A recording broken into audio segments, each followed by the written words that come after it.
মোমবাতি মিছিল করে কিচ্ছু হবে না, নারীরা অস্ত্র তোলো বিচার পাবে না। মোমবাতি মিছিল করে কিচ্ছু হবে না, নারীরা অস্ত্র তোলো বিচার পাবে না। বনের পশু বনে তারো, দু হাতে অস্ত্র তোলো, রণরঙ্গিনী হয়ে মাথার ঘোমটা খোলো। নারীরা দুঃখারু ভুলে যেও না, মোমবাতি নিয়ে মিছিল আর তো করো না।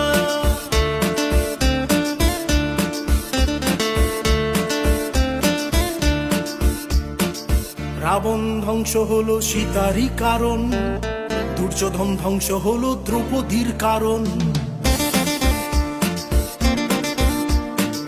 রাবণ ধ্বংস হলো সীতারই কারণ, দুর্যোধন ধ্বংস হলো দ্রৌপদীর কারণ। প্রলয়ে টঙ্কা বাজে শুনতে পাচ্ছ না, নারীরা দুঃখারু ভুলে যেও